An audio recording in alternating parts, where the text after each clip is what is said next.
Deputado, eu queria falar um pouquinho de reforma tributária, né? Ela passou bem rapidamente ali na Câmara e eu vi lá na relação de votação que o senhor votou sim nos 2 turnos.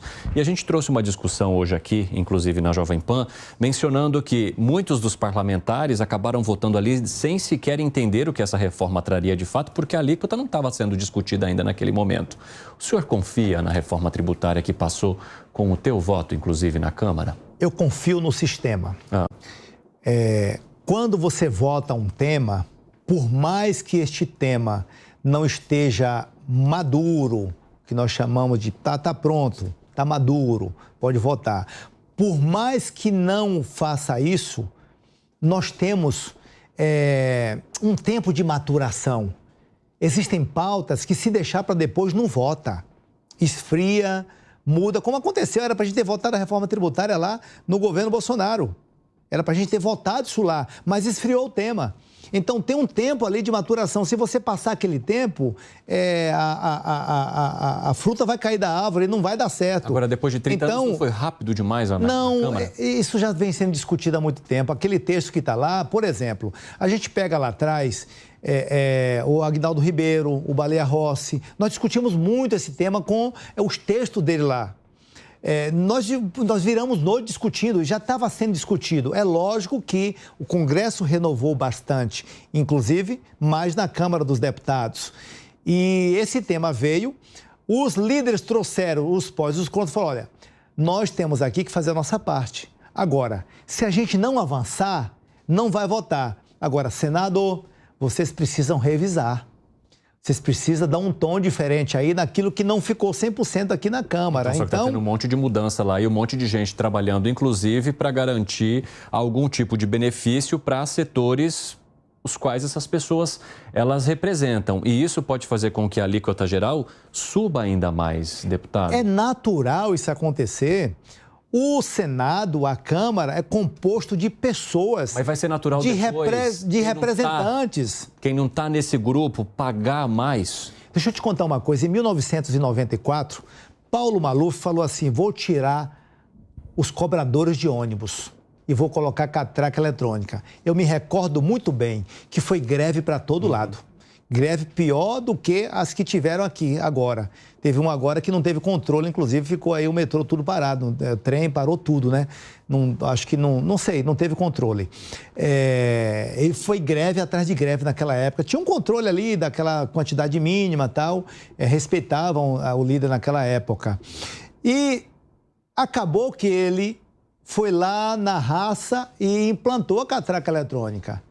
Deixa eu te fazer uma pergunta. Não se faz pergunta para o jornalista, né? Mas eu vou fazer uma pergunta para você aqui.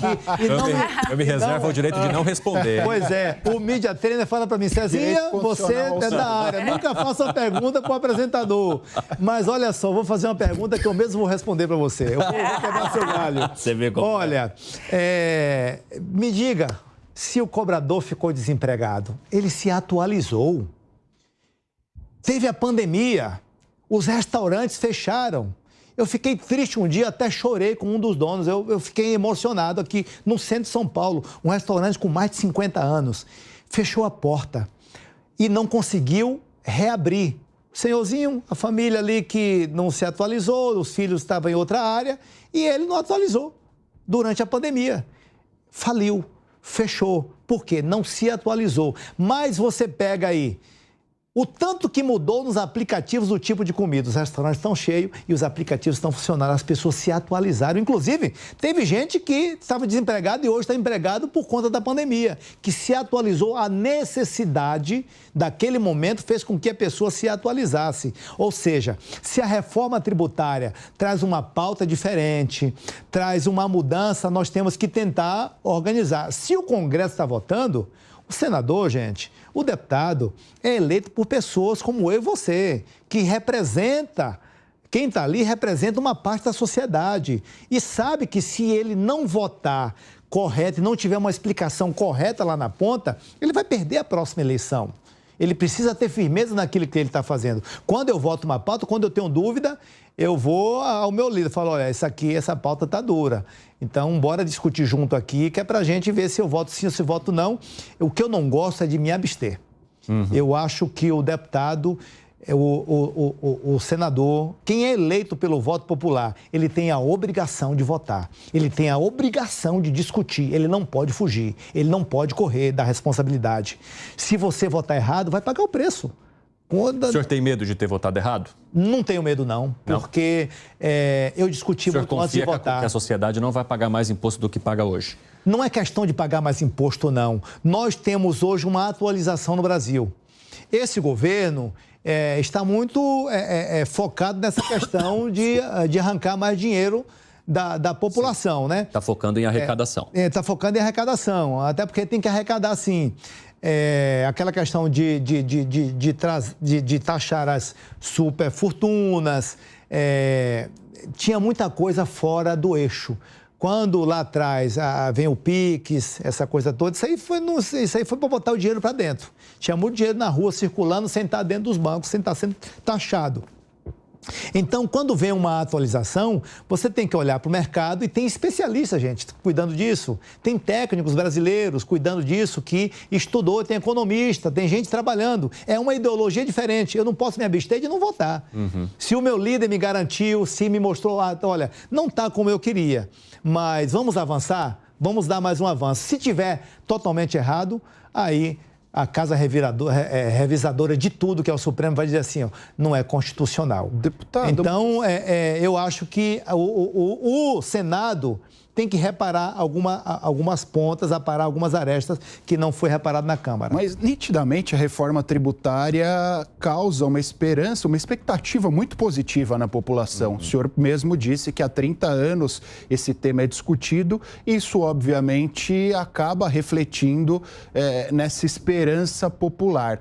Não é muita celeridade, muita pressa para um tema dessa importância que gera toda essa expectativa?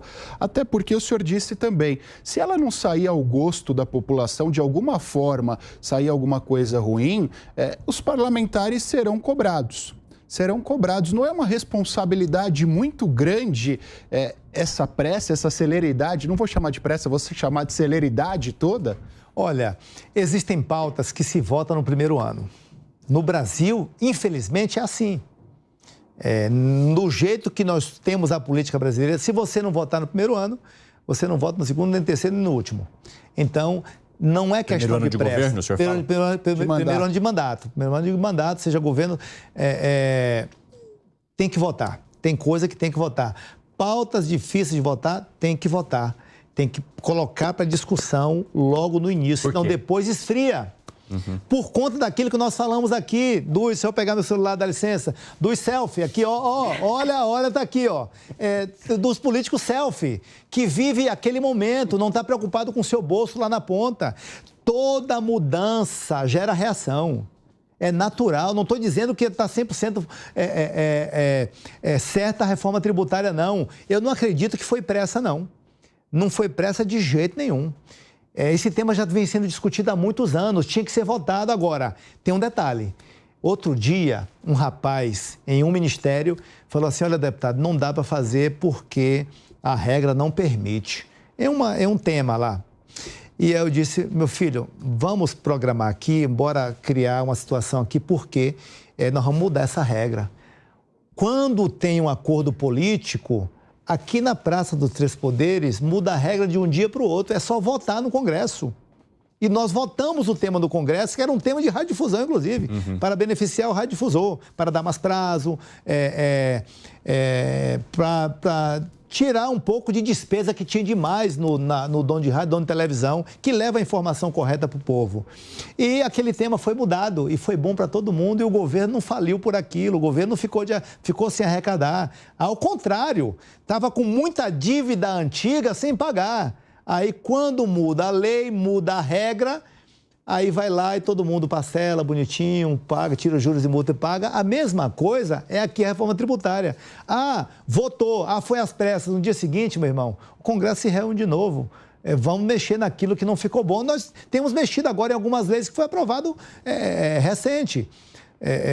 No governo passado, a gente está lá atualizando, porque a coisa atualiza muito rápido, inclusive hoje depois da internet. É tudo muito atualizado muito rápido. E aquele que não for beneficiado tem que achar o meio termo da catraca eletrônica aqui. O cobrador não ficou desempregado. O Maluf botou a catraca eletrônica e ele achou um jeito de se virar. Foi ser fiscal, foi se atualizar, virou motorista e assim sucessivamente. A pandemia, o cara do restaurante, ele teve que ir para o aplicativo. Ele teve que dar mais emprego, gerou mais dinheiro, gerou mais emprego, gerou a economia. Então, não ficou bom para algum, ele vai dar um jeito de se atualizar. Eu tenho certeza disso. Considerando que nós teremos alguns que não estarão satisfeitos, há uma grande tendência que isso vá para o Supremo. Nem Jesus agradou todo mundo. Tanto é que ele foi parar na cruz. Então, é impossível. Você pega ali 513 deputados. Tem que ter coragem, é o que eu digo, não pode fugir do tema. Eu acho um desrespeito com o eleitor. Mas a crítica quando o cara não vai lá votar e não vai lá discutir. É sobre a quantidade de concessões para alguns setores em detrimento de outros, deputado. E não buscar uma igualdade em todos os setores, não é, Gani? Principalmente de serviços. E, além disso, um possível aumento da carga tributária, que vai ser compensado com alguns setores pagando mais impostos do que os outros e, possivelmente, a quebra do pacto federativo, né? O senhor defende mais verbas para municípios, autonomia para os municípios. O senhor não vê como uma preocupação isso? Tudo é preocupante, porém tem um tempo de atualização, em tudo isso. Hoje nós estamos com dificuldades nos municípios. A gente pega aqui o próprio estado de São Paulo, que é um estado rico, e tem dificuldade hoje de fazer alguns repasses para a saúde lá na ponta. Os prefeitos, se vocês observarem, eu nunca vi na vida, teve greve de prefeitos. Não é algo que aconteceu agora, é algo que já vinha acontecendo. É algo que já estava, nós pegamos aqui em São Paulo, por exemplo, você vai para Carapicuíba, é um dos municípios mais habitados do estado. Não na quantidade, no número de pessoas, na quantidade de gente no mesmo espaço de terra. E aquele município ali tem pouca arrecadação. Ele depende dos repasses do Estado e do repasse do governo federal e da verba indenizatória ali ou da emenda parlamentar. E quando isso é cessado lá na ponta, aliás, lá na fonte, esse município passa dificuldades na educação, na saúde, não paga o médico, não paga o professor, não paga o limpador da rua, não paga a poda de árvore e assim sucessivamente. Aí começa a política naquele município ficar ruim e a sociedade ficar sofrendo por conta do repasse. Como eu disse aqui, toda mudança gera reação e às vezes gera dor. E nessa dor é preciso entender que algumas coisas precisam mudar. E por mais que alguns reclamem, se eu como feijoada e proíbe de vender feijoada, eu vou ficar nervoso porque eu gosto da feijoada mas colocou uma comida mais saudável, menos gordurosa. Então eu vou lá, me adapto, inclusive emagrece um pouquinho.